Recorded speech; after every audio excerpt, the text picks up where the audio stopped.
I'll tell you what, I'll add myself to the screen. Good morning, Portugal. How are you? Hola, bom dia, alegria to you, wherever you are in the world. Already people here from California, from Moscow. I don't know where you are, Maxine, forgive me, and in Alviagra. Gary Austin is here as well. Beautiful picture of you on the internet, looking a lot like Bryan Cranston, I have to say. Gary, good morning to you. And your nephew is here, as you know, so let's bring him onto the screen for this Ask Anything About Portugal Wednesday, and of course the doc in his new residency here. Good morning, gentlemen. How are you? Bom dia. Good morning, bom dia. Great to have you here. We look a bit like a football sort of commentary team here, don't we? Especially Ben. You are beautifully turned out, Ben. Great to have you here to talk about your new project or business, I suppose it is really, isn't it? Where you've offered to teach expats how to speak Portuguese correctly. So every day there are fewer and fewer excuses about not learning Portuguese here. Get involved with the language, start speaking the language, and what better way than with Ben Austin, who sent me a message the other day. Can I come and talk to you about my new project, teaching expats how to get to grips with Portuguese? How did that begin, Ben? Welcome to the show. How did that begin? What possessed you? Well, thank you. First off, I'd just like to say thank you very much for having me on the show. It is much appreciated.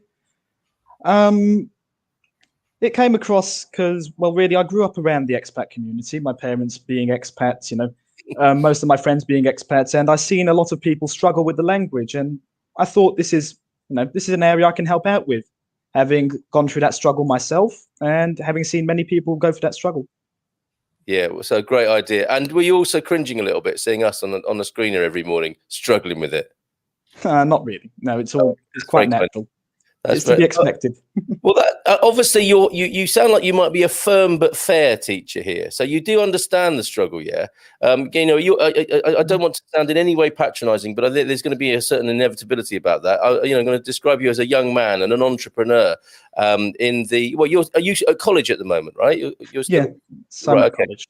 So some of us here at the other end of the sort of aging spectrum and make all these complaints and excuses about, our brains aren't as plastic as they used to be and all that. It's so difficult. And there you are. I think you've been learning Portuguese since the age of 2. But you are sort of, you have some compassion for us in this regard, I think. Yes, that is true. It's a very hard language to pick up, and it's very, what's the word?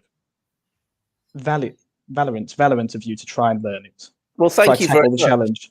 Yes, well, we'll take that. We feel that every time we go into Lidl's, actually, and then get into a conversation. So yes, stiffening the sinews and summoning up the blood to go and have a Portuguese conversation. So how is this going to work? How can people engage with you, Ben? And what are the costs? Because I actually know what the costs are, but I want you to reveal this yourself because I think it's an absolute bargain. Yes.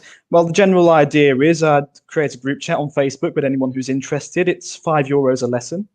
And everything would be done via Zoom. I'd have a lesson plan, would follow that through and see how it goes. Yeah. Fantastic. Doc, how are you on your learning journey? Good morning to you. This is a great idea, isn't it, from young Ben here? I think it's a fantastic idea. I had a similar idea to teach Portuguese professional English when I got over here. I have to say my advertising wasn't particularly effective, so I only had a couple of inquiries and then got involved in a couple of other things, so didn't push it. But I think it's a fantastic idea. Especially during lockdown, we've had great difficulty in being able to try and learn by immersion. Except for difficult telephone conversations with the IMC and Social Security, and the occasional attempt to decipher what the people in Lidl are saying over the loudspeaker.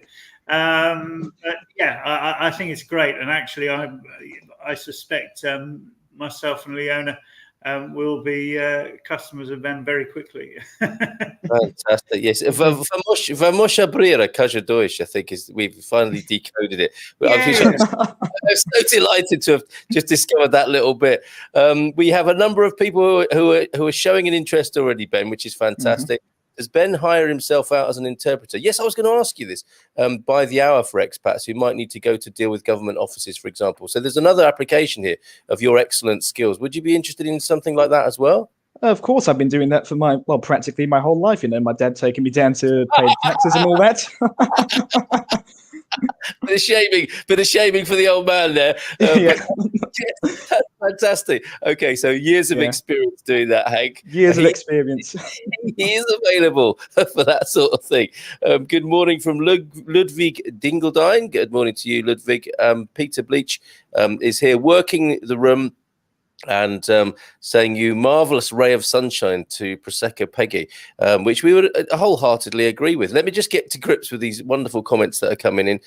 We have a hello from northern Portugal. Bon dia from a sunny Povoa de Vagim. Bon dia, Carl from Jersey over there in the United States. From Harrogate, Paul. Greetings from Harrogate. Lovely morning. Feeling super good, taking the D tablets, Doc. That's all illegal and above board, and we'll say more about that, of course, because this is Ask Anything About Portugal.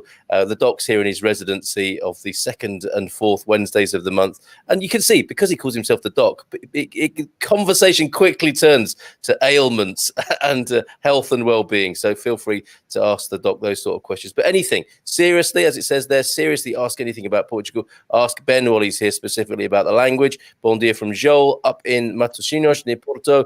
Bon dia todos. Internet is fixed. Yay, Wayne. I saw you. Yes, I saw your name on the internet only yesterday, and that accounts for it. Okay, it's great to have you back. It really is. Peter saying hola, bon dia to Ben, Doc and Carl. Congrats on a great business idea, Ben. Always fabulous, Doc, from a sunny Gardunya mountainside. Oh, that sounds great. Paul, hola, bon dia from a lovely but noisy. Oh, it's the Câmara Streamers today in Câmara Tavira. I was thinking myself, because I've got the office studio window open. You'll be able to hear the chainsaws and dogs and spring birds today. Tell me the sounds of your Portugal this morning. Camera streamers over there in Paul's part of the country, and very thoughtfully they have a person walking along with a board to stop the stones flying up. I've noticed that in Portugal, which is rather good. I already teach on Zoom, says Peter. It works amazingly well. Sign me up. There you go. You got your first customer, Prosecco Peggy. It will be probably giggling and causing trouble at the back of the class. I'll warn you in advance, but that's all part of learning to teach, I think, is handling let me call them the characters of the class there, I think. Yes. Ben, Uncle Gary, Ben has saved our family in many different conversational situations. I've never called him Uncle Gary before, but it kind of fits. And he has a unique insight into Portuguese life. We've noticed this, Ben. You've dared. You called us valiant and courageous. We've noticed that you've been the same when you've joined us on the Man Cave occasionally. And we are very impressed by the cut of your jib. And again, I don't mean to sound patronizing or condescending, but you're a remarkable young man. I don't know how else to say it. Look at this guy. Brilliant. Says you've got a big fan in California now. Caroline Kirk's here. Bon dia from sunny Villa de Conde. And Peggy isn't just a little ray. She's the entire solar flare. Yeah, we'll go with that. Good morning from Lagos and Karen Thomason. Thanks. Great about the language lesson. I need the address so that people can get in touch with you, Ben, if you can give me that. Well, of course, you can just use my my Facebook if you want. That's the main way I'm going to be doing this. So Ben Austin on Facebook. Luckily, most of us are getting on a bit here, so we're all still on Facebook. Morning all from Joseph Marsh. Question for Andy. Oh, we'll come back to that. A vaccine question there. The Algarve Sun, you see, says Peggy. Another sign up from Shelley as well. So find Ben on Facebook. This is the way to do it. If you are I mean, we've got a few eggy ones here, Ben, who say, oh, I'm not on Facebook, not on Facebook. I will put them in touch with you personally. So get in touch with me. You can see my email address on the screen in a moment, carl@expatsportugal.com. Want to do all I can to get Ben going with this. Sign me up to I Need to Practice Conversations, please. I think this is going to go very, very well. Yeah. In Karen's part of the country, 2 hoopoe males wooing females in the garden whilst eating breakfast. Noisy. That is a beautiful sight. Hoopoe birds, fabulous. Doc, surely you should advertise teaching Brummie to Portuguese. Is there a market for that, do we think? I doubt it. If I was going from Portugal to the UK, Birmingham wouldn't be my first destination. But I'm open to requests, I suppose. Okay. Well, when the Ben Austin Language School really kicks off, I mean, he'll be probably employing us all with these various subclasses or specialist classes. So of course. Come back. And I mean, the Portuguese haven't heard about the Brummie mummies yet. When that really takes off, there'll probably be more of an interest in learning Brummie English, which and also you're helped there with the marketing machine that is Peaky Blinders. People wanting to learn to speak Brummie English. Heard and seen a few hopos here in Serra de Air in Candeiros. A beautiful morning, nice one, Wayne. Look. Oh, I thought it was your dad for a minute. No, he doesn't call himself that, does he? different. Bon dia, everyone. Yeah. Readers here as well. Bon dia from a frozen Helsinki, wanting to join the community in August. Hopefully, we'll be vaccinated by then. Lovely to hear from you, Rena. Ben, top tip: if you're teaching on Zoom, we have had a lot of help from Russell Stannard. Marvelous guy and some brilliant tips. Check him out on YouTube. So by the name of I'm going to go write that down. Russell Stannard. Perfect. Great question here. I don't know if this is for you, Ben. Do you have a B-day in Portugal? Yes, we do. You don't have to answer that. But the cat's out the bag. Ben, Doc, do you have one? Oh, yes. Yeah, it seems to be standard equipment in Portuguese bathrooms, newer Portuguese bathrooms. So, yeah, it seems to be normal. Very interesting. In mine, I don't have one. But in the old, what was formerly a pension, B&B place, I had B-days coming out of my ears there.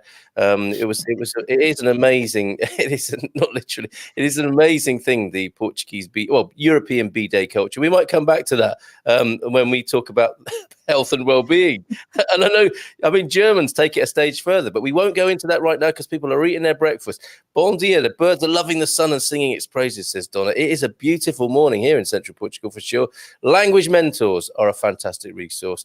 This is aimed at you, obviously, Ben. We had them when we were toddlers. Seems like we need them now as we ferment over the years. I don't want to describe myself as fermenting, Hank, but I suppose it's not an unpleasant. It is an unpleasant description, but not an unfair one, perhaps. Good morning, everyone, from Susan Renshaw. And also, he's a great cook as well. Is that true, Ben? I do like to cook. That is true. So we could get you and Frank together and learn the language and the food culture in one one brimming with eye candy episode. I think the language through cooking. I think we're going to get more side-ups for that. B-days are drinking fountains in the bathroom. That's exactly right, Hank. You should look forward to that. Get a few ice cubes in there in the hottest of the summer months, and you've got beautiful, cool water to drink all day long. Bon dia to the doc. Here he is. You only have to mention his name and happy pops. Bon dia to the doc and everyone. Looking sharp, Mr. Junior Austin there. So what else can you tell us that we can look forward to with these lessons with you, Ben? I mean, it's pretty straightforward, really, isn't it? Jump on Facebook, book up a session on Zoom, and get learning the language. But is there anything you've missed thus far? Exactly, yeah. This is going to be learning the language through conversation. So it's not your average Portuguese lesson, which, I'm going to try not to focus too much on writing, more on speaking and listening. That's the general idea around this. I find it's a much better way of learning. Conversational. Okay. Yes. Here's the thing. All over the world this morning, people are getting private messages by the name of Ben Austin saying, I'd like to take you up on your Portuguese language lesson, please. And this will surprise Ben Austins all over the world this morning. I think we're going to need a more. So whilst you tell us more, or maybe the doc has a question for you, may I put the direct link to your Ben Austin profile on Facebook? Yes, please do. I'll do that. Let me do that right now then. So have you got a question, Doc, for Ben, or an observation?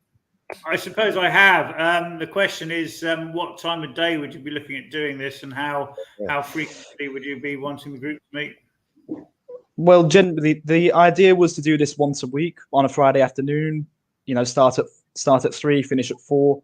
I was thinking of starting these lessons on April 2nd. It really all depends on, you know, how well the advertising goes and how well the marketing goes. I want to try get the word to as many people as possible before starting.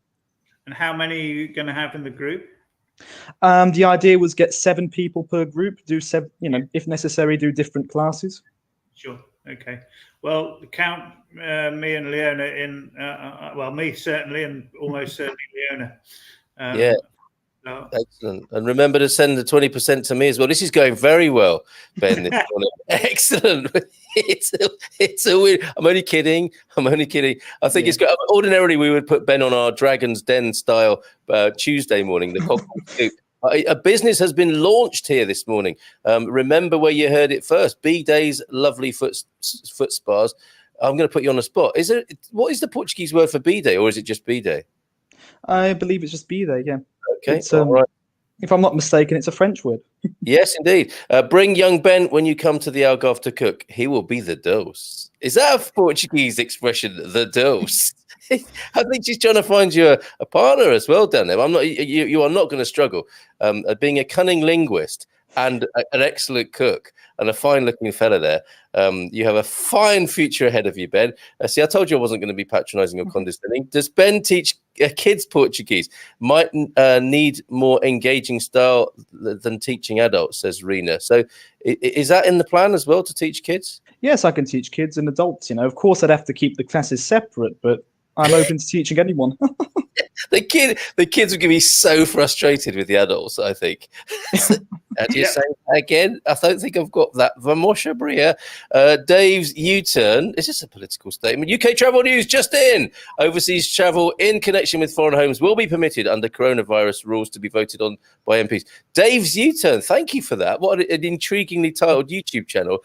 That is also known, I think, as what's Boris's dad called? The Stanley rule, isn't it? Because he got caught out visiting his houses in Greece, and now it's been turned into a law, I think, to allow what are they like, Andy? To allow people to go and visit their holiday homes, just to make sure they're okay for the public. Do you really believe Stanley went to check on his Airbnb on his own to make it fit for public use? I don't think so, but allegedly anyway. Bon dia from Jacqueline. Conversational learning, exactly what I'm looking for. I'm 60. I didn't learn grammar in school, and I ain't looking for a job. I just want to be able to speak. Look, Jacqueline said, I just want to speak my mind. I just want to be able to speak to my neighbours and the locals on a conversational level. Sounds perfect, right? You're a perfect customer. Exactly. This would be perfect for you. Yep. Excellent, Jacqueline. You have, and I see you're on Facebook, so you have the right Ben Austin link is in the comments now. I learnt French numbers by playing darts in the local bar. Now, there's the thing. If you have your Ben Austin language school retreats and get-togethers or intensive weekends, we can have them in Uncle Gary's man cave. That is true. What could possibly? He's got a dartboard. I think that's going to be everything we need. We'll be up for the lessons when we get back. Going to the UK to finalise house sale back in June. So there's another customer in the pipeline there. Pete's saying, Ben, if you ever fancy a chat, you're more than welcome to contact us. Very experienced teachers on Zoom there, the Bleachers. So you've got some nice support from them there. We have definitely. We've been teaching. Much appreciated. Thank you very much. Solidly for 13 months there. Bon dia, alegria. Sorry we're late. Ben, how will you handle that? Do we make them, Paul and Louise, stand at the back of the class for being late? Take notes, make inspections. Yes, good. Where is Ben in? Where in Portugal is Ben? Where is Ben in Portugal? So where are you located? Well, I'm in a small village called São Martinho de Porto on the Silver Coast, in the district of Alcobaça. Yeah, it is. That's where I ended up first when we got to Portugal. I tell you what, if you do run any residentials, Ben, people will love to go to São Martinho de Porto. That'll be a lovely experience. Yes, it's a fabulous place. It really is. But very cinematic. You don't require people to be going to São Martinho, obviously, because it's all going to be on Zoom for the language lessons. Bon dia, alegria from sunny Maastricht. From Mike. Got your message, Mike. I'll be back in touch with you in due course. Hola from Suman Khadka. Oiso Dona Paul, como você está? That's very good, Suman. He's hitting the ground running there. Would you mind translating that for us, Ben? Hello, I'm from Nepal. How are you today? Very Although good. there are some spelling mistakes there. Oh, he's on it straight away. Okay, I thought you might say that. But excellent efforts, Yeah. Samar. That's really, really superb. So Yes. before we let you go and we start talking about piles and ingrowing toenails, what's your parting message for us? Or did you want to leave us with a bit of homework or a taster session? Of course, yeah. On April 2nd, we'll be doing the first lesson. It's all about assessing people's level of Portuguese. Feel free to join. Okay, Ben, that's been superb. Good luck with it. Yes. Thank you very much. And you're welcome on the show anytime. Again, thank you very much for having me on. And have you got to go to college now? Yeah, I do. Basically. Good man. Okay. We'll speak to you soon and wish you all the best with it. Thank you very much. Ciao, ciao. Ciao, até logo. Até já. Até logo. Abraços, beijinhos. Bye. There he goes. There goes Ben Austin. What a lovely and wonderful young man he is. Yeah, I was going to ask if you were that enterprising at that age, and you probably were, right? At that age, how old is he again? I think Ben is 19 or 20 or something like that. I think he's in his later years of school or into college already. Remarkable. I wasn't at all enterprising. I was too busy trying to tear down the state and learn medicine on the side. And what on the side? And learn medicine on the side. Yes, okay, yeah. You have to squeeze your studies in as well, don't you? As well as being a top revolutionary. Jeff Jackson says, "Could you drop Ben's Facebook link once again?" I will do that as we're chatting this morning. Definitely, thank you. We'll join. Is there a link? Yeah, you need to go through Ben's Facebook profile. And we're into the questions already. This is every Wednesday here on the Good Morning Portugal show with me, Carl Munson from expatsportugal.com. Is Ask Anything About Portugal. It gets more and more popular, and I think part of that is the doc being here a couple of times a month in a new residency as well. He has well, I'm not going to do it for you. What would you say your kind of life angle is, so people know what sort of questions to ask you, Doc? Okay, so I was a GP in Birmingham. I was a deputy coroner, so I'm legally and medically trained. You could say I'm politically active. I'm fairly politically active. On the far left, some people in the US would visibly the colour would drain from their cheeks if they heard some of my principles. But people in Europe might be a little more used to them. So there you go. So there you go. That's a nice little portrait of you there. I didn't know you were a deputy coroner. But what a fascinating part of your life that must have been. Yeah, it was very, and I was lucky to be one of the last people to be appointed to a coronial position as a result of being medically trained, because now all coroners have to be legally trained. You can't get in on the back of your medical experience. Oh, I see. And coroner, what's that all about? This is to do with crowns, isn't it? Is that because I know you're a Latin linguist as well. The root there being a crown. Yes. So I think in sometime in the early 14th century, there's a reference to the coroner being the keeper of the pleas of the crown. So the coroner heard initial cases, almost like a magistrate's court today, and would hold those cases until the circuit judges came round and would hear them. But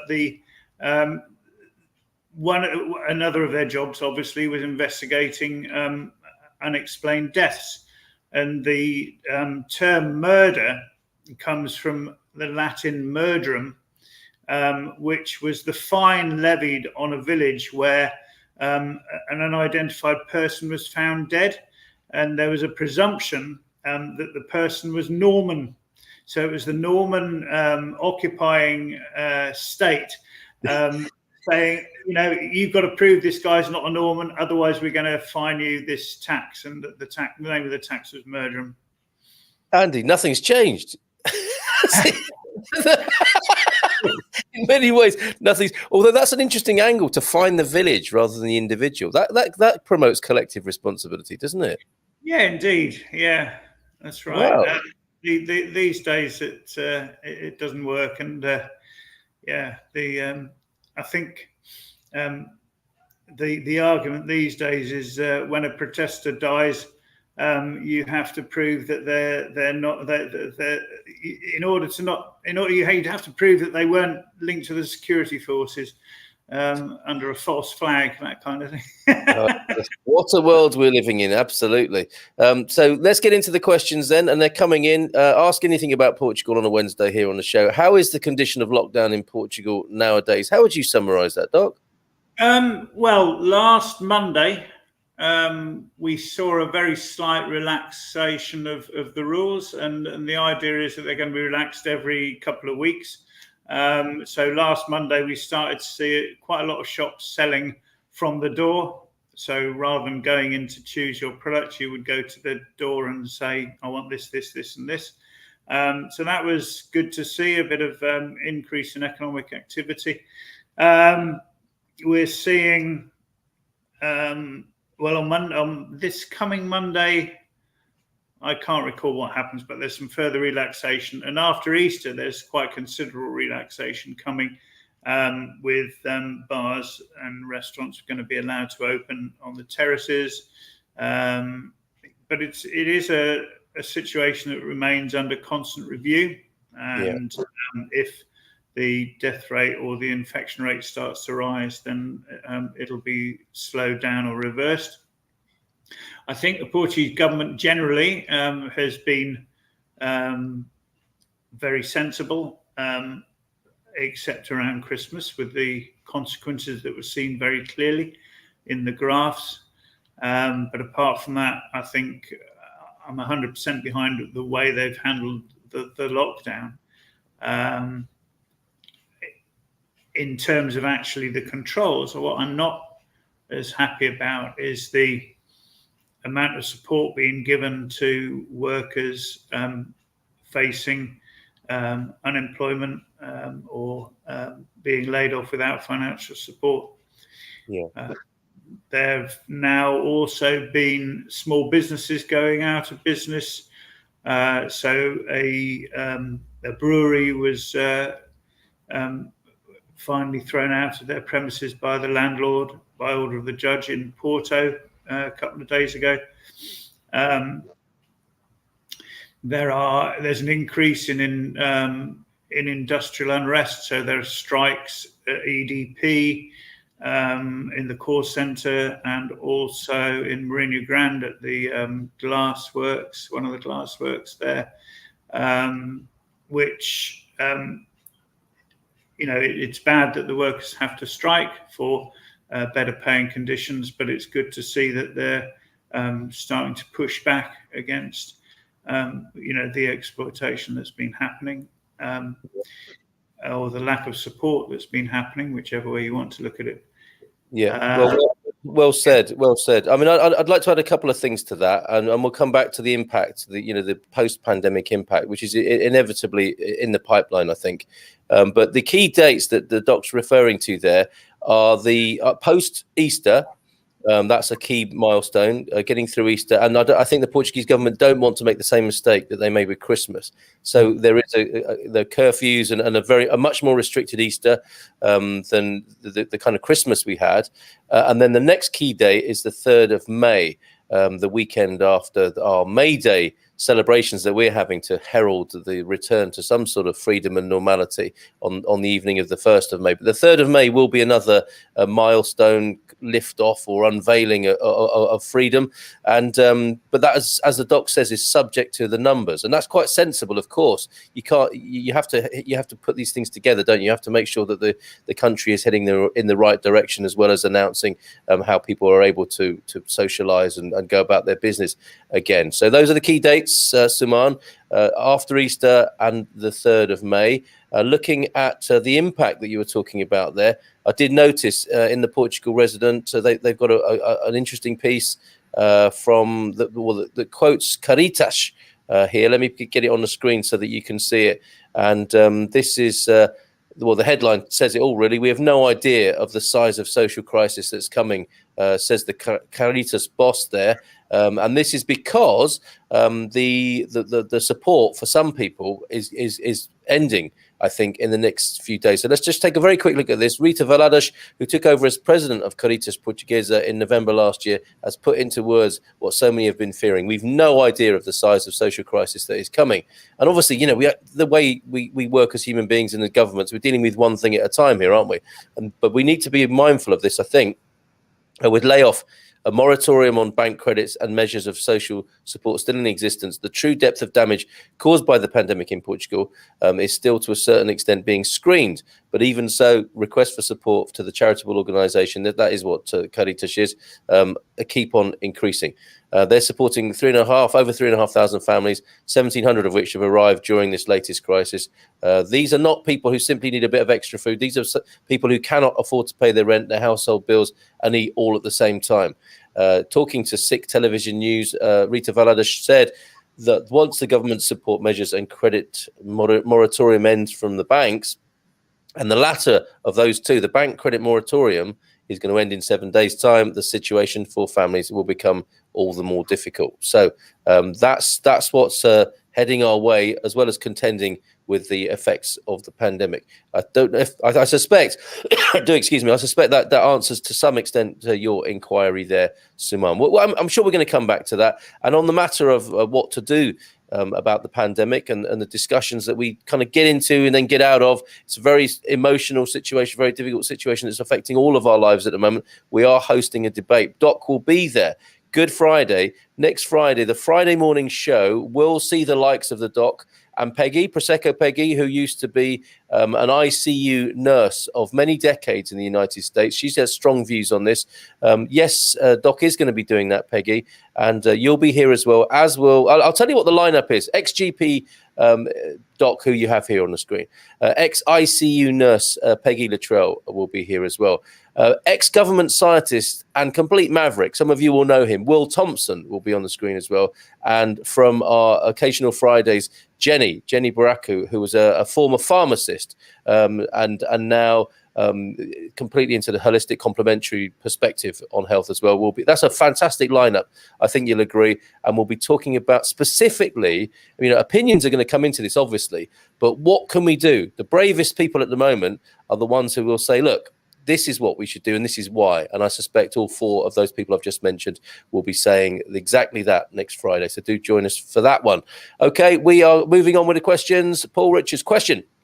In the view of the strident rules on the international travel from the UK government, which I think gives you a £5,000 fine if you try and travel out of the country before July, what contingency plans will Portugal do with a lack of British support from a tourist point of view? What would be your speculation? It can only be speculation about that, right, Doc? Yeah, I mean, there's very little that Portugal can do to change that decision. I think we know the British government isn't one for being easily influenced from outside, and so all they can do is to extend support to those whose livelihood depends on the hospitality industry, which is going to be so massively affected. But for small business owners, cafe and restaurant owners, Airbnb operators, if they don't get that support, we will see a massive increase in social security claims, unemployment, property coming onto the market, and then potentially a property crash as a result. So they're really they'll have to take this bull by the horns and actually do something. The only other option, I suppose, is to find potential tourist markets elsewhere around the world and attract them with with some sort of come to Portugal and we'll pay 50% of whatever it costs you. Yep. Good suggestion. And I'm hearing something while you're talking there, is that this is the time for the best of socialism and the best of capitalism. I don't know if you would agree that there is such a thing on the latter there, Doc, but to come together, because I suppose that the problem with when this gets hijacked as a political debate and not more of a social problem, a human problem, is that we end up arguing about which would be the best solution here. You know, the free market, let it go as it is, and we'll see what happens. And you know, the best man wins. It's sort of in the capitalistic evolutionary terms, or do we weigh in with some full-on socialism and look after people? Now, you and me are thinking, yeah, the latter there. Some full-on socialism is what's required now, but without it, you could argue that the capitalism will be killed if socialism doesn't come in the short term. Yeah. So Marx said that that every financial, socioeconomic system breeds its own destruction, and Yes. he went through an expose of this from slavery, feudalism, capitalism, and what he saw as a transition to socialism. It's interesting that you pose the polarization, and of course in everyone's mind there is this polarization between socialism and capitalism, and how so many people have their best interests tied into capitalism as small business owners. But if you look at the numbers involved in the economy, rather in terms of financial weight, rather than numbers of individuals, the financial and economic control and exploitation, it only benefits a very hugely, very minutely and infinitesimally small number of people and companies. So you could decide that you were going to tax the controllers of 85% of the economy at a higher level, and you would only be influencing a minute number of people, banks, insurance companies, and billionaires. And yes, people talk about the need for banks and insurance companies to pay shares to pensions, and of course that's understood. They have to be able to pay their pensioners, and they have to be able to pay the pensions of the people who invest in them. But you don't do that kind of thing without a proper evaluation and the support of those who end up in need as a result. But the bottom line is that far many more people would benefit under proper socialism than are benefiting under capitalism, and don't actually realise it. Yeah, and it's an interesting thing, isn't it? That you know, there are many parties in Portugal, and it's understood what the benefits of what you call proper socialism. I mean, the real problem with this argument is really defining what proper socialism is, because we were having a bit of a giggle, weren't we? We were talking about politics before we came on air this morning, and the words socialism and communism for our American viewers and listeners are very problematic, presumably because of all the he's standing by with the garlic as we speak. Okay, so we've veered off your question a little bit there, Paul. You know, what contingency plans will Portugal do with the lack of British support from the tourists?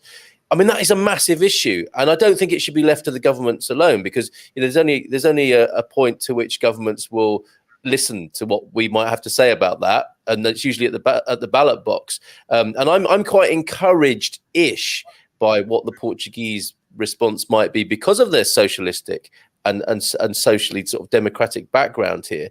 That said, I think we really do need to be talking about what we can do person to person, and you know, what can, I mean, have the British community in the Algarve, for example, organise themselves to support the place and people that they love so much. That to me needs to be part of it as well. So we can't hope that the government will sort this out. The pandemic challenge problem has been a curveball that has floored most governments.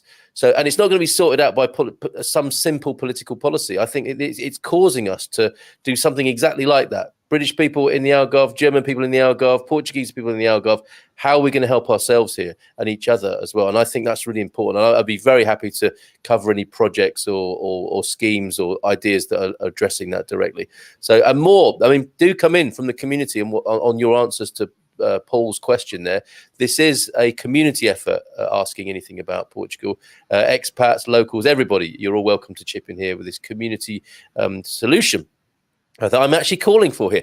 So there's Ben's link to Ben Austin. He was with us at the beginning. A lot of people want to take him up on his offer of €5 for a it's a socialistic approach, isn't it? He's not a fat cat yet with that. So €5 for a Zoom lesson with the wonderful Ben Austin, and Gary reckons he gets all his looks and skills from his uncle. It's probably true, that, actually, to be fair.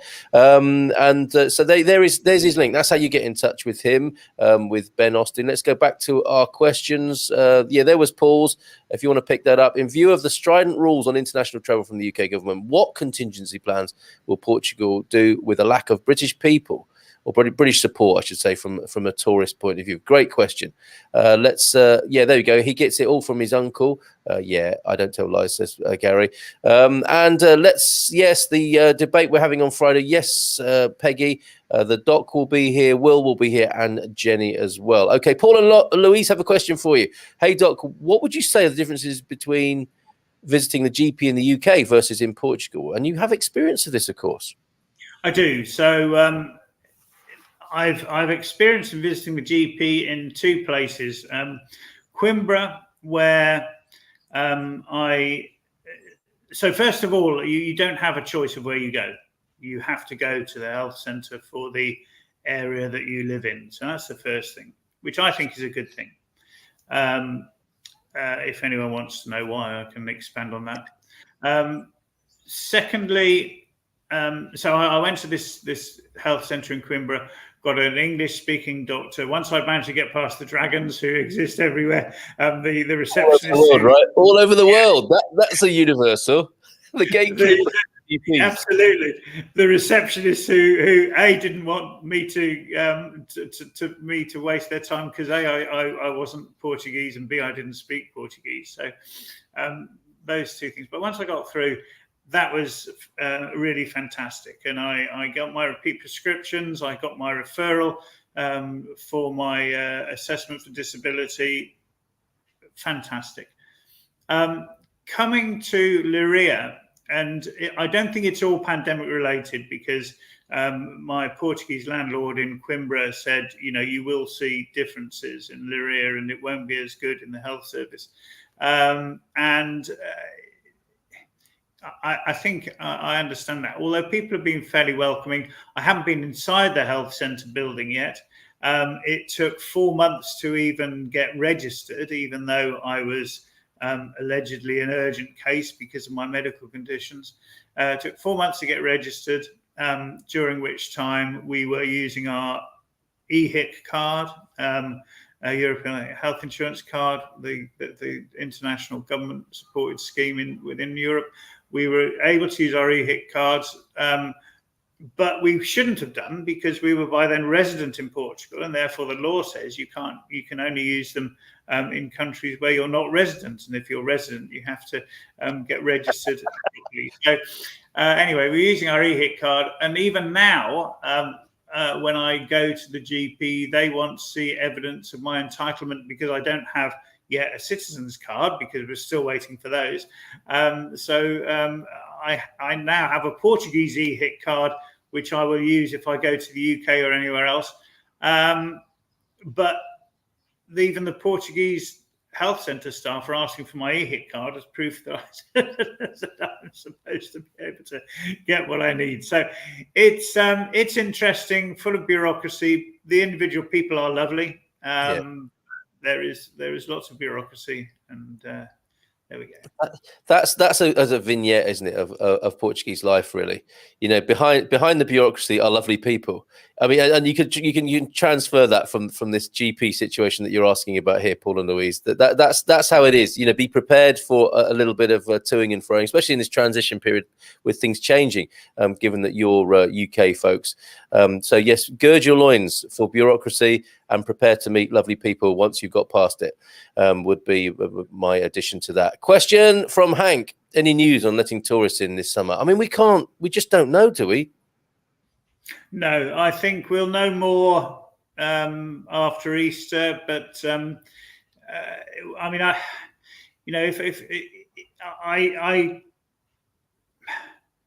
think we ought to be letting people in from places where the infection rate is low and where the vaccine rate is climbing. But I don't know what the government are going to do. That is my personal opinion. We'll And also, debate more on Friday, I think. And it's complex, isn't it? Because even if it's okay here, it might not be okay, as you say, from the country people are originating from. It's very complex, the negotiations between countries on this, and multiple countries, and the EU making decisions rather than nation states of the EU making. So it's very complex. So I'm afraid to say, no news. Still only speculation and fingers crossed, basically, with the answer to your question there. But you'll be the first to know if we do get updates on that. And Dave does a U-turn, or whoever that was, is sending information in. A great entrant to the scene here in the community. I had a heart attack. This is a personal question here from Paul. I had a heart attack last year, and I now have to take a regime of 8 tablets a day. Truly rattling around the Algarve there is Paul. A few weeks ago, I somehow forgot to take them one day and woke up the next morning with so much energy and feeling fitter than I have for ages. Weird. What's that about? Well, I would be very surprised if he's not on a beta blocker. Okay. And so your beta blocker, the best analogy I could give is that if you put a brick under your accelerator pedal, so you can only push it so hard, it would mean you could only accelerate at a certain rate. If you take the brick out, then obviously you could accelerate more. Now, the brick's there for a purpose. It's to stop you burning your engine out, because the gaskets are screwed and you've got a 25-year-old engine which you've treated every day as if it was a new engine. So if you take the brick out, yes, you'll be able to accelerate, but the risk of the engine blowing is so much more. So, Paul, you make your choice. I mean, I understand people who want to stop taking their medication because of the side effects, and I've been guilty of it myself. And as you heard me say before, you will not find me taking statins in a million years, even though I've been advised to take them. But with beta blockers, thankfully I'm not on them, but with beta blockers, I would hesitate to say that would be an advisable thing to do. Sorry, let's clarify that. What would be an advisable thing to do to stop taking? An advisable thing to stop taking them. Okay, all right, yeah, and like with anything here, Doc is talking from the questions that are posed and doesn't have the full picture. So obviously check with your actual with your actual medic. But good to talk about nonetheless. And what a fantastic analogy, the brick under the accelerator. So and the question I was going to ask, and I'm putting you in an awkward position here, but I mean, can you do strategic beta blocker use? So let's say he's got a special occasion and he wants to be able to throttle it.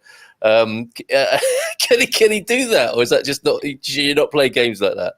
No, you shouldn't, because you can never tell when things are going to go bad. I mean, it's classic, the person says, I get chest pain when I walk upstairs, or when I run, or when I dig the garden, and you do the test, you find they've got angina, you give them a beta blocker, and they don't get any more chest pain, but they say they can't do the garden anymore. Well, do you want to do the garden and end up under it, or do you want to get someone else to do the garden and enjoy a longer life? There you go, Paul. So yeah, silly question. It's just how my mind works, Doc. And obviously you're reminding me there of being able to, as a professional, you were able to say to people, you've got acute angina. Debbie Dews, good morning, Carl and the Doc.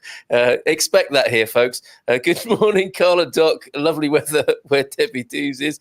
Peggy saying she had a career starting in 1977 in ICU and trauma, so she'll have something really important to offer to the discussion next Friday.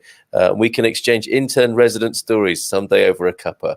I would love to. I have no experience to give, but I would love to hear that conversation between you and Becky there with those stories from your backgrounds. One of my favourite bits of history to teach, says Pete. I always used to get students to vote who would die in the class murderum. So that's brought up a memory for Pete in the ancient villages of England and how they dealt with that justice in that way.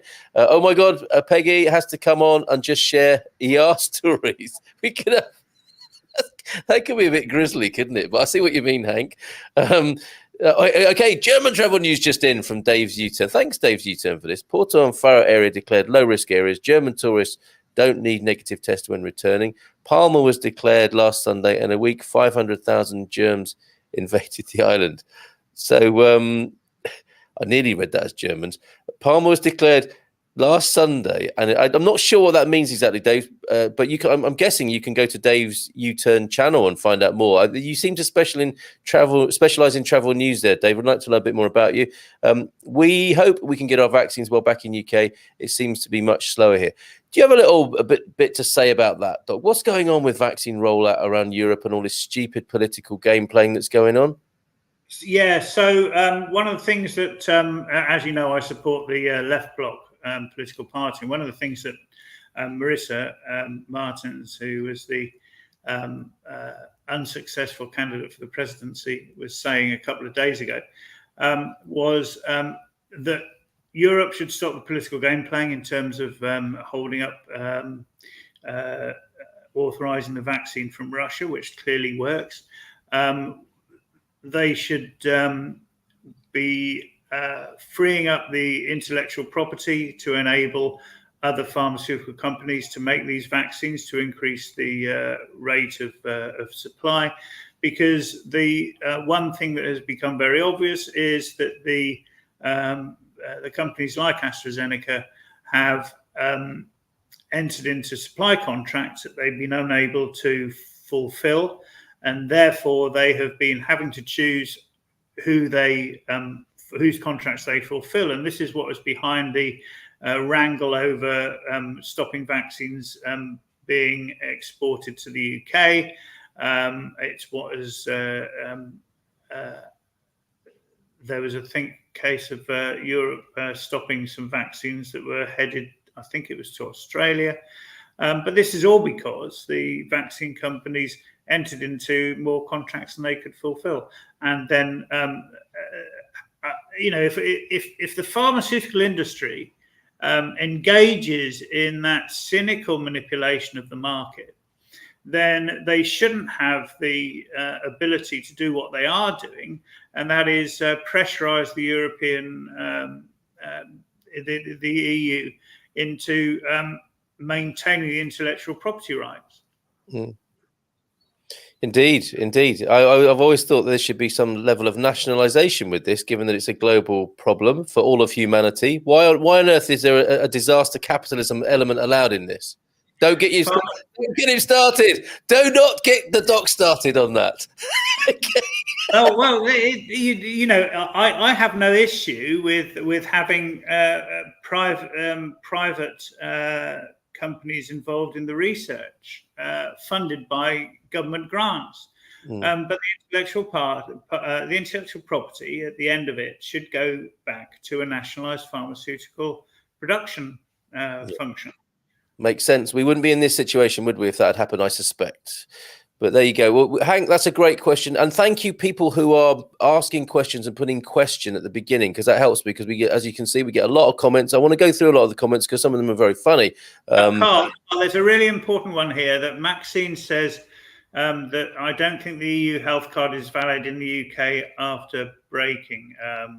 Brexit. Yeah, you're right. Any EHIC card, I think it's any EHIC card that's issued after the beginning of this year will not be valid. But there's a reciprocal agreement to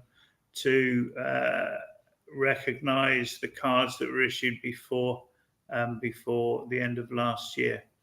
Yeah, and if you have become a resident in that transition period, you are transferred over to Portuguese healthcare system. And we should add, I think if you rock up at a Portuguese hospital, you will get that same Portuguese sense of kindness and hospitality. It's not like being in America where you will have to have your sort of checkbook.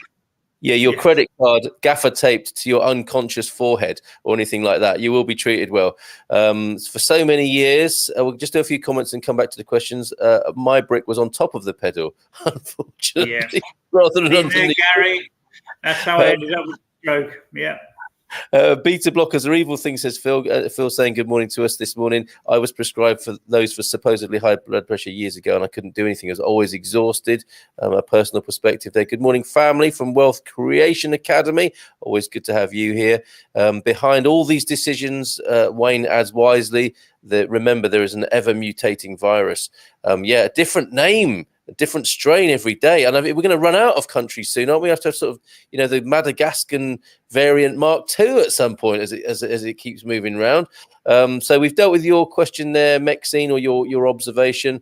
Project Frugal, Ben's link not working for me. Don't worry, Project Frugal. We're talking to you tomorrow morning, aren't we? I'll make sure you get Ben's link. Project Frugal joining me on the show tomorrow. The Places and Spaces edition of Good Morning Portugal. Ian Turner is here. Bon dia, Carl and Doc. Sorry I'm late this morning, out for a constitutional. Very good, me too, actually, this morning. Looking forward to the destination battle tomorrow. It's going to be a lot of fun. That is the Alentejo versus the north of Portugal versus the Tagus Valley. It's going to be a lot of fun. 3 men in the ring. La la la la la, or something like that. I don't know where that suddenly came from. Okay, simple, says Gary. If you want to keep the infection rate down, we can still meet, but do it outside and respect social distancing. We're going to need some baby steps to monitor rates. Unfortunately, until vaccination rate has been reached, there is always a threat. By the way, ivermectin works very well. He puts in there, ivermectin, the talk of a few people in our community here, and Gary never misses an opportunity to switch people on to the possibility of ivermectin there. Jeff, what is the vaccine situation? We'll roll this in with another question about the willingness of people in Portugal. I suspect people are very willing if only they can get the vaccine in Portugal. Is that your reading of the situation, Doc? Yeah. So Jeff asked about supply distribution willingness. I think the willingness outstrips the supply, and the distribution is the answer to that. Yeah, a thoroughly Portuguese response to the situation, I would say. An evening of conversation with Doc and Peggy would be riveting television. Make it so. So is that hashtag priority number 1 there from Hank? We need you on the production team, obviously, Hank. You got some good ideas. Took our UK Portuguese authorised S1 forms to our Centro de Saúde 4 weeks ago. We had already a U10 number. That's a social security number, in case you don't know, based on residency. Not heard anything and not sure what the process is at the surgery. So how long did you wait? 4 months, did you say, Doc? 4 months. If you ask me, Susan, I think it's very early days. When we kept going back after the first 2 or 3 weeks and asking, they would say soon. And you get to understand that when Portuguese means soon, they mean not today, Yes. sometime in the future. I phoned the SEF on another related topic.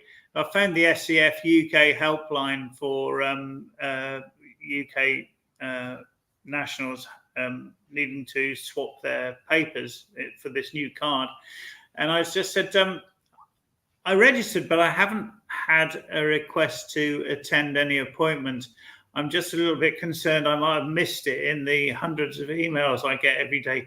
So, no, because of the COVID situation, we haven't started making the appointments yet. I said, well, do we know when that's going to be? He says, well, soon. I said, yeah, but we've been being told soon for 2 months, for 3 months for this particular thing. And he said, yes. He said, I entirely understand. I said, why don't you put on the FAQ when you might start doing it? He says, well, we've been asking for this for the last 2 months ourselves, and they still haven't done it. There you go. Like, I've already told you soon. Now go away. Yes. The only escalation of that, presumably, is the complaints book. But then that's probably got a queue for it as well. So I think you might have to wait a bit longer than 4 weeks to be fair, Susan. But I don't think we must go back to this point here in Portugal that you won't be refused or turned away if you're in dire need. It's not that sort of place. So yes, bureaucracy, yes, but human kindness and niceness and compassion in abundance as well to kind of even things things out there with the bureaucracy side.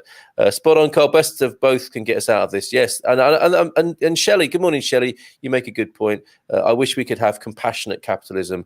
Then we would have people be creative in their companies to create money and caring to their communities at the same time. And then we can get lost in the labels, can't we? I mean, I'm sure that's what ultimately everybody wants, right? Just for people to be nice to each other and to be able to afford a decent quality of life for themselves and their families. I mean, I'm sure we can agree on that at least. I think that's what we want the outcome to be. I'm just not sure that compassionate capitalism is the way to it. I think it was, capitalism was progressive when it first came in, and did produce a lot of wealth, a lot of which made the general living standard of the population better. So, people were no longer walking down streets that had open sewers running down the middle of them. People got houses with, for the most part, houses that at least sheltered them from the extremes of the elements, if not fantastic. It brought in mass public transport and enabled mass mobility. But the case for capitalism being able to continue to be progressive is very much undermined by the proportion of wealth that goes into the shareholders as opposed to the workforce, and that proportion has been dropping continuously for the last 100 years. Do you know what I think is going on here, Doc? I think in the same way that we have a little bit of a giggle about we know if we say socialism and communism, we can wind up some of our American friends. I think they can do the same thing with the word capitalism, and it's very contextual, isn't it? Because I'm sure what Shelley's talking about isn't those worst excesses. I think in the same way that you would say, no, that's not what communism and Marxism is. I'm sure North Americans would say exactly the same thing. No, that's not what capitalism is.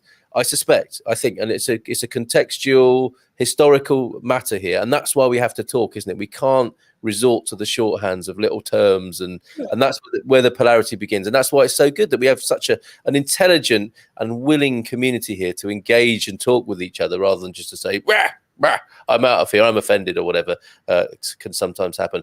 Mike Campion, it will not just be the lack of British tourism support. No, certainly not, Mike. I mean, I don't think we're in any way claiming that the British are the saviour of the Algarve, or not in any shape or form. But I mean, certainly, I think the point is about tourism generally in the Algarve, and certainly for the rest of Portugal. COVID cases are rising rapidly in the Netherlands, in Germany and Belgium.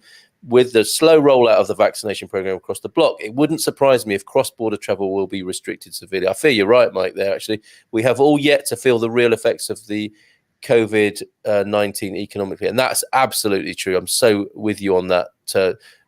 Bad news, basically, Mike, but you make a very good point.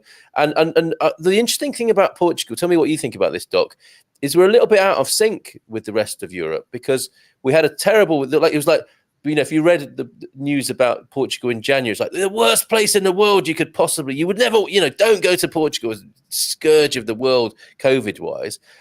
Before that, we were doing great. Now we seem to be doing great again in relative terms, but we're having to face what Mike's talking about there is the overall view of the European bloc and not our individual results. And that's a problem, I think, for the European nation states.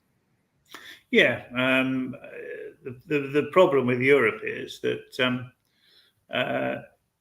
it tries to operate as a super state, but then it has all these hugely different regional responses that you can't say that it's operating from the same hymn sheet. Yeah, it's what Nigel Farage has been saying all along. Okay, that's just a I'm going to move on because he knows. He knows I'm joking. The best thing about socialism is it allows for responsible capitalism. From Gary, we know where Gary lies. Donkey jackets for goalposts. In America, we don't know what socialism is. We just know it's bad. Yeah, that's all you need to know in America. Right? And Shelley, thank you for your comment. Really appreciate it. Portuguese need to realise who they are voting for. They don't deserve trust, the ones who are being voted for, not until a proper one that really has concerns for the people and not have interest in their pockets. This is one of the great political conundrums to solve, whether politicians can truly represent people or not in their positions of power and privilege, which is where they inevitably end up. Hannah saying the hotels and restaurants in the Algarve need the spending power of those outside Portugal. The expats don't have the money to prop up the restaurants who charge premium. I've seen a few adapt their menus to cater for locals, but yeah, this is another layer of complexity, isn't it? The difference between tourists and expats even, but many won't be able to keep up the €15 plus per G&T prices that tourism brings. I mean, the other aspect of that, Hannah, as well, is to create a local sustainable economy that doesn't rely on €15 gin and tonics. I mean, do we really want to live in a world long term that relies on €15 gin and tonics? We don't, do we, really? See, this is the microcosm. This is the argument I'm making. Yeah. The €15 for the G&T, you should be paying €3.50 maximum, and the rest ought to be going to level up the poorer in the community, and improve the services in those communities. €15 for G&T, then you might as well be living in flipping Los Angeles. He rests his case right there. I could feel the end of that sentence as a proof of point there. Okay, Ben's link not working for me. Okay, we will sort that. Anyone who's struggling with Ben's link, just email me, carl@expatsportugal.com, or PM me or whatever, and we'll get you sorted out. Andrea Rolla Vieira, hi from Sesimbra. I'm trying to convert my British driving license into a Portuguese one.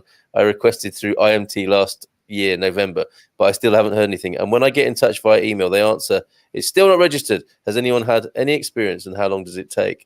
Doc is shaking his head in a kind of knowing way there. How's your IMT experience been?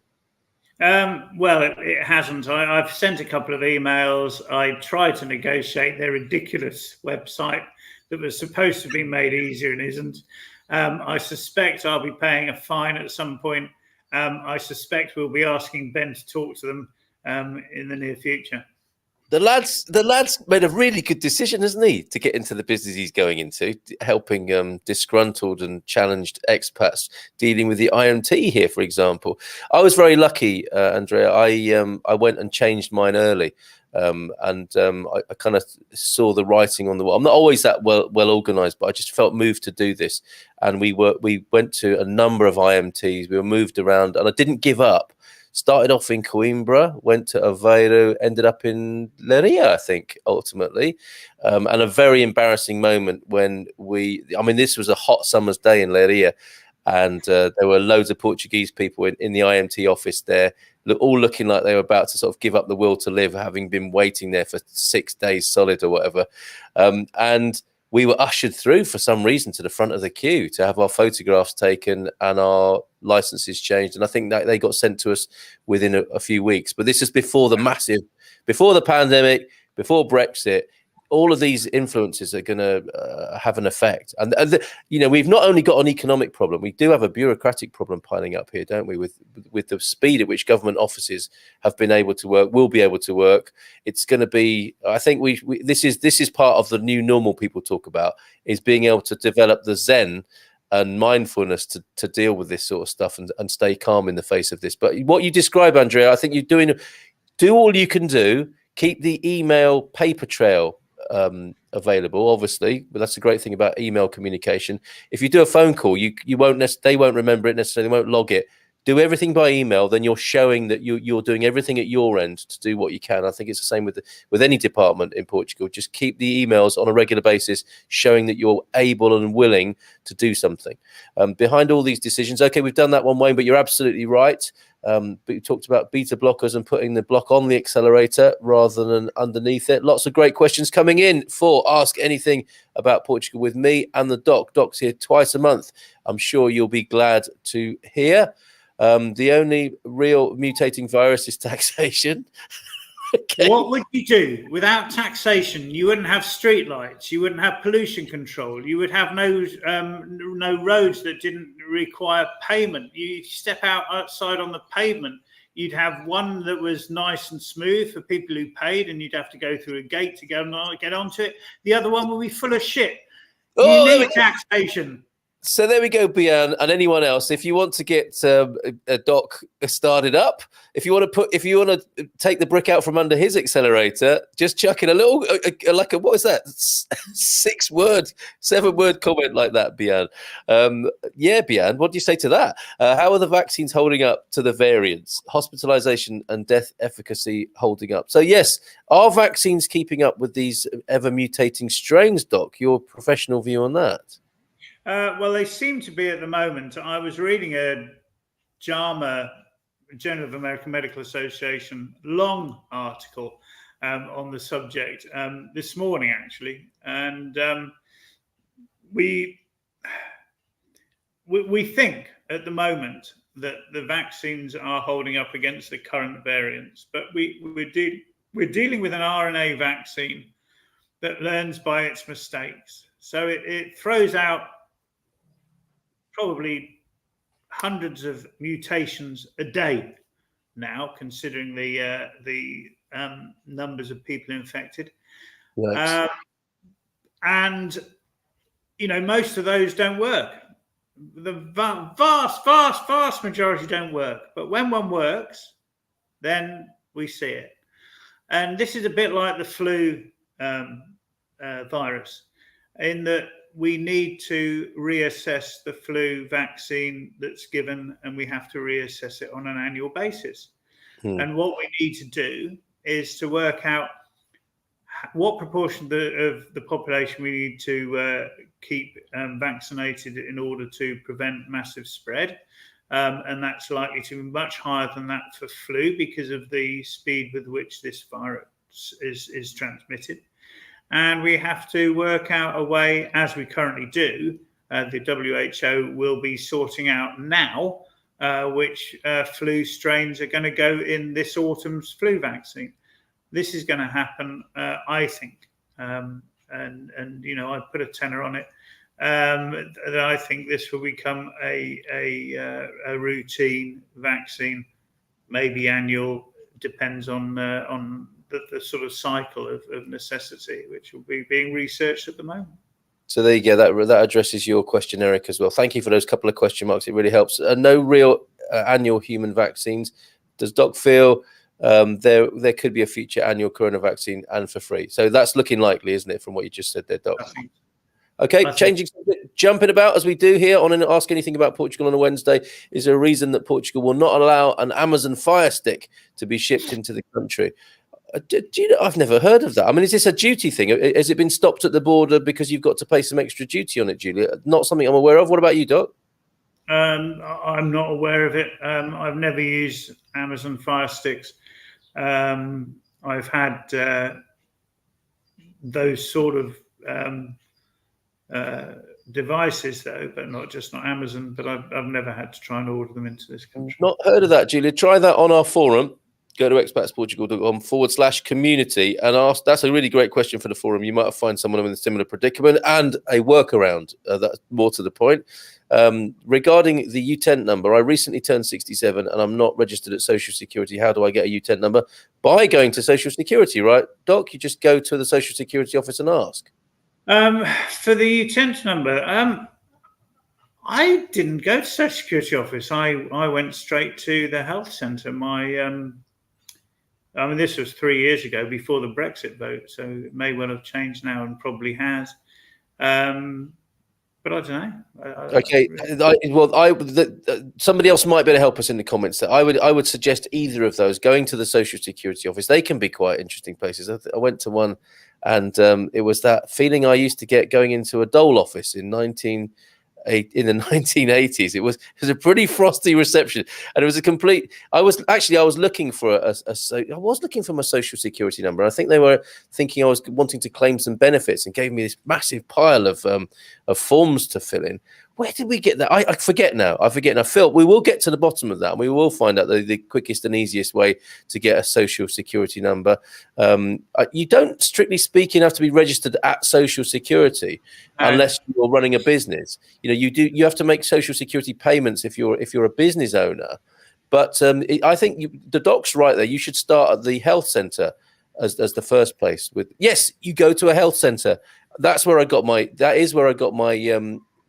don't go to Social Security, go to the health centre, and that's where you'll be. Yeah, Paula and Anna are both saying in the comments that's right. You go with your NIF. You have to have a NIF. You can't do anything without NIF in this country. You have to have your NIF, and you have to have your resident document. You have to go to Social Security, though, to get an EHIC. So you can get an EHIC either if you have a Social Security number and you're obtaining benefits, or if you are registered with the SNS. And if you're registered with the SNS and you don't have a Social Security number, you take your proof of SNS registration to the local Social Security office, and they send you the EHIC. I remember now. That is exactly what we did. And I mean, there's been so many offices I've been in where I could have used Ben by my side, and that was one of them. Getting the UTENT number, absolutely. And you can look forward to celebrating, maybe getting it on your 70th birthday, Phil. Who knows? Good morning. Nice to see someone else from Finland tuning in. Says Susan. What do you call yourselves? Finns, of course. Not Finlandians, but Finns simply. I always wondered what a boxing match with 3 people would be like. I guess Thursday's webinar might answer this question. I hope so. Julia, that's weird, but have you bought it here already, or you bought it at your previous address and someone else has shipped it to you? So Joel's helping Julia out there with the Amazon Fire Stick. Capitalism, says Hank.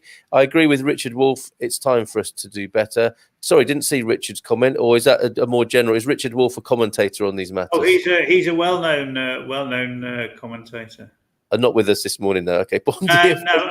If you can get him on, that would be a real coup. Yes, here from Massachusetts, USA. I mean, you know what it's like with politics on the show, Doc. It's a real Marmite thing, isn't it? It's like, I'm leaving. People are talking about politics, and at the same time, we can't not talk about politics. What is it you say? If you don't do politics, politics will do you. I like that. Yes. So, D. Martins from Massachusetts, good morning to you. Carl and Doc from Susan, thanks for your response and putting a smile on my day. Pleasure. That's what we're here for, partly. Problem is there are more capitalists than socialists. Capitalists need to capitalize from something. Oh, I say. An interesting insight there. Fabulous. A lot of comments coming in. Trying to keep up. Let's do this. The link was blocked for me too. I tried a VPN. It didn't help. Wow, that's interesting. Is that for Ben? Okay, that's really weird. We'll get to the bottom of that. Go to your local driving school. They can often help with from the IMT Gestapo from modest price. That is a good little workaround, actually. Driving schools obviously have a closer relationship with the IMT. That could be a way of doing it. ACP as well. ACP, of course, in our business directory, ask ACP for a bit of help, and premium members get a bit of extra help and benefit with ACP, the Automobile Club de Portugal. There is no Portuguese translation for speed unless you're in a car, Peggy. Thank you. I have about 30. I can't remember what that's the answer to. Answers on a postcard. What does Andrea have 30 of? Bon dia. Great discussion this morning. Thanks, Janine. Have you got a question for us? But lovely to have your company. I'm getting help from the Automobile Club de Portugal. There you go, Carolina, prompting me, absolutely, as you did there, Doc, with my UK driving license and car import. Well worth joining for all the benefits. Their shops should be opening in April. Yes, they have shops in all the miles. And of course, yes, that link we have with them will serve you well too. Expats Portugal and ACP working together. On the EU, they have long-standing policies, says Mark, on areas such as industrial policy. Other than EHIC, it has never been an EU-wide policy on prevention, vaccination, etc. It therefore has not had the administrative infrastructure to deal with COVID that individual nation states have. It is understandable that mistakes and or slowness are occurring in the EU as it gains capability in these areas. Thank you, Mark, as ever, for your thoughtful input.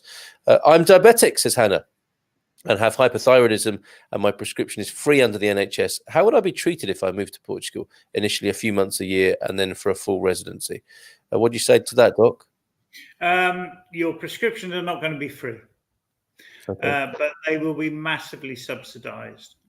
So when you go to the pharmacist, if you're running out of your medication, you can always get your medication from a pharmacist. You will pay the proper retail price, which you'd also pay if you had a private prescription. If you then return, if you keep the receipt and return with a prescription from your SNS doctor, you will get a refund of a very large proportion of that price, which I think, in my experience, was over 70%. Well done. That's great. And I hear that a lot. I mean, people who are moving from the UK tend to speak favourably of the situation once they've come to Portugal, Hannah, and the one you describe, and certainly Americans, I think, will do as well. Thanks, Doc, for that. To Joel, we ordered from Amazon and was told they could not send into Portugal. Well, try a different Amazon would be my suggestion there. You've got a number of Amazons to ask. Amazon.de, I think, can be more reliable. Project Frugal, Vinny Vengeance, who's with me tomorrow morning at 9 o'clock our time. Remind me again, Vinny Vengeance, you're in New Zealand, and what time will it be for you when you come and talk about Project Frugal tomorrow? The cat at Project Frugal is loving the stream, interested in the ticker tape. I'd love to see a photo of that. And I do ask from time to time, any pets tuned in, send us a photo of the pets. Jimmy Chew, an update on Jimmy Chew, naughty boy. This is my dog, Doc, in case you're wondering who I'm talking about. Jimmy Chew, the puppy, who we got while we were here. 2 dogs, Peggy the stray and Jimmy, who needed a home. Jimmy Chew has joined the family, spotted in town, had to be driven home by Donna Grassa. He was spotted in our local town, the little bugger, pardon my French. He wandered off. So we've a little bit of alarm about that, obviously. But Jimmy Chew has been making friends in Anadia. But pictures of your pets, please, especially if they're chasing the ticker tape at the bottom. What an absolute historical disaster this plague has been. I mean, we will look back on this, hopefully look back on it, and won't be involved in it as such as we are for too much longer. But yes, you're absolutely right, Hank. No one saw it coming, and what a powerful, dreadful effect it's had on all our lives here. Utent is in the health centre. Yes, so Paulo Simosh, you go to your health centre for the health number, the Utent number. I had my Amazon Fire Stick sent from the UK with no problems, maybe because it was pre-Brexit. May well be. There will be duty issues, I think, with things coming in now if you order them from the UK. Utent number, says Anna, chipping in. Anna, one of our wonderful Ask Our Expats team, who you can hire at expatsportugal.com. Not social security. Utent number is just need a NIF and a document of residency, as I think some others have been saying. Thank you, Anna, for that.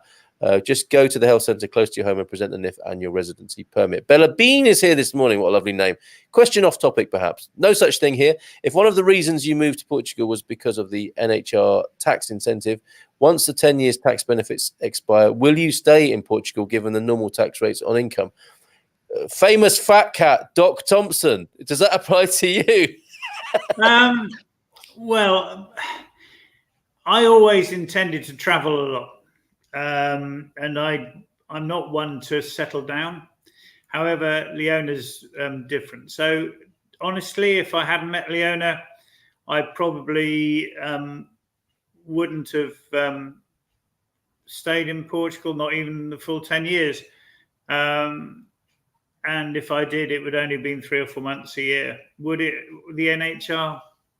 I mean, the NHR is a bonus as far as I'm concerned. I'm not here because of that, but I do benefit from it. That's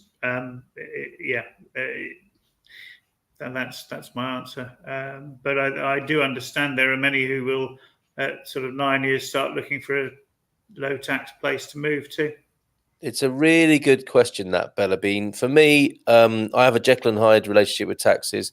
You know, on the one hand, I'm thinking, yes, of course, I love the idea of every time I spend money here and earn money here, that I will be contributing to the country I love being in.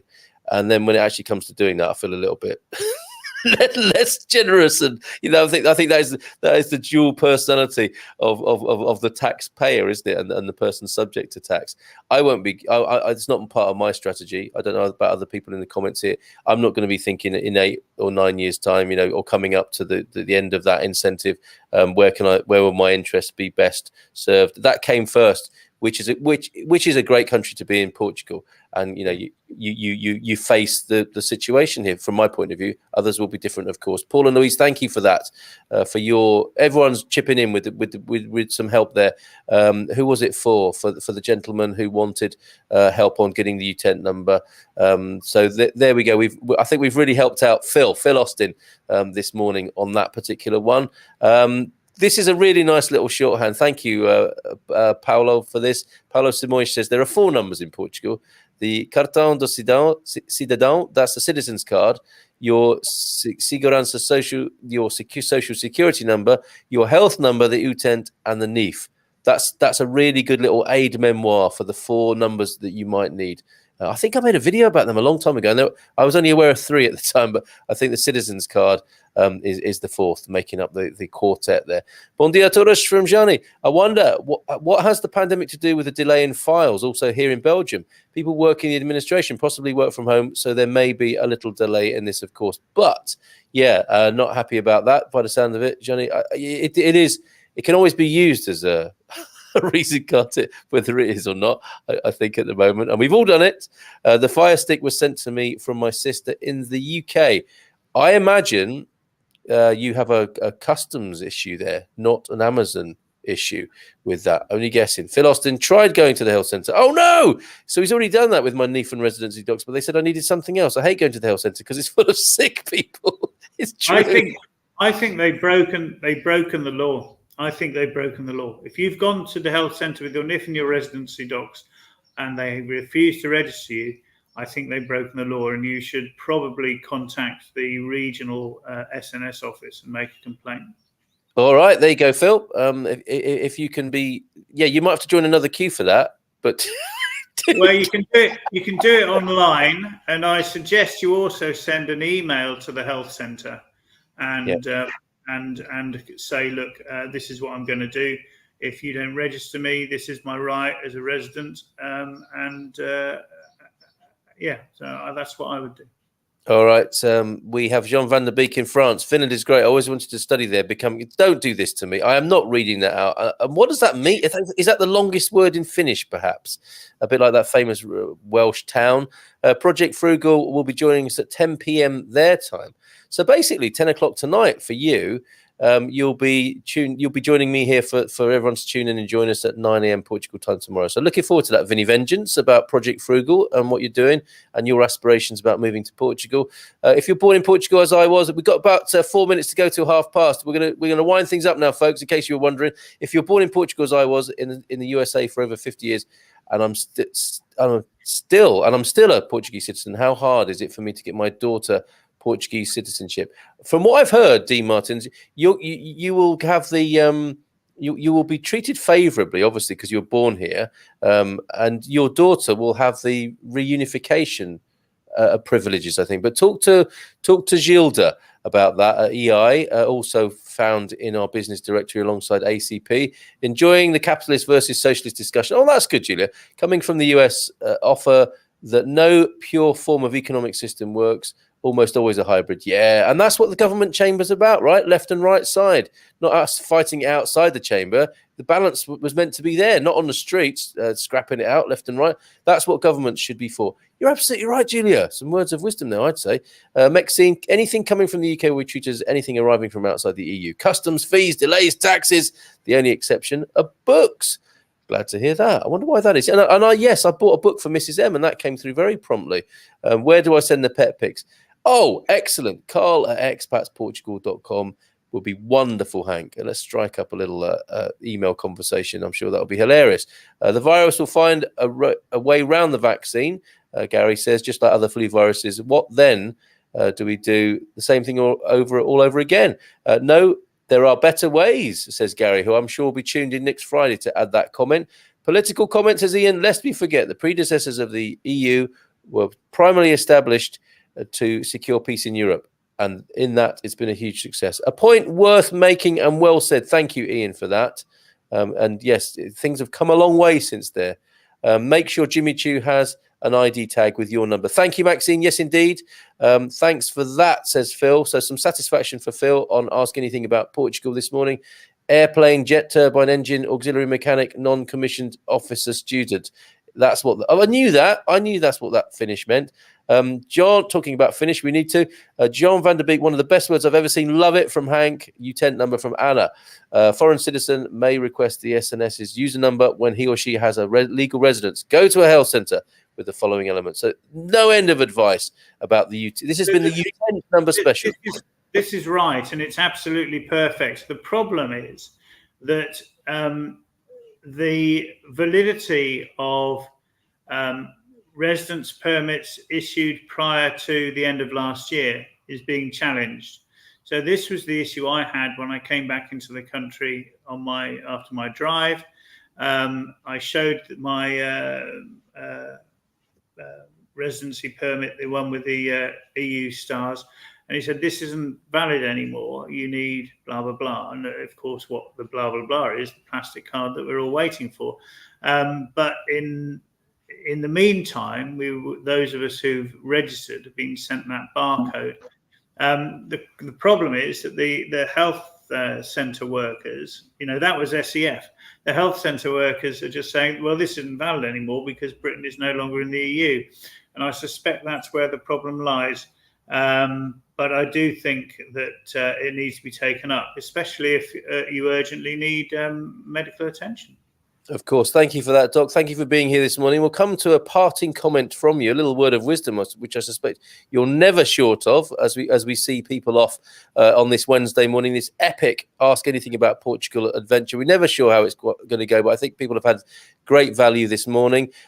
Ben's link is there on the screen again for you for a moment as well. I also have to announce, my pleasure to announce, that we have a new Coimbra-specific forum area, a forum group on expatsportugal.com. So the link for that is there as well. We just started that yesterday to a very pleased reception from the people of that area and people are wanting to move to that area. I think that's going to be a great resource. Tomorrow, of course, yes, 3 men in the ring. The Alentejo, the north of Portugal, and the Tagus Valley fighting it out for the best place to live in Portugal, and then going on to face Jerry representing Central Portugal, or it might be someone else representing Central Portugal. We don't know, but that will be the final. The contender from tomorrow night will make it through to face Central Portugal for the battle for the best place to live in Portugal. I think Andy is a man for Central. And then, of course, we have a beautiful pink fizz in our wine tasting club, the Good Morning Portugal Wine Tasting Club. Is in session from 9 o'clock tomorrow after that boxing match. So that's going to be fun. A pink fizz presented by Penny Albertella, one of our wine ninjas. So thank you, everybody, for being here for all this time. You're amazing. Thank you for your contributions. Over to you, Andy, for a final word. Yeah, loved it. Thank you, Carl. Always a privilege to come on as one of the presenters or the guests rather than just one of the people passing many fantastic comments that we get on this show. And thanks everyone for listening and bearing with us. Marvelous. Take care, everybody. Beijinhos, abraços, até já, até logo. Ciao, ciao.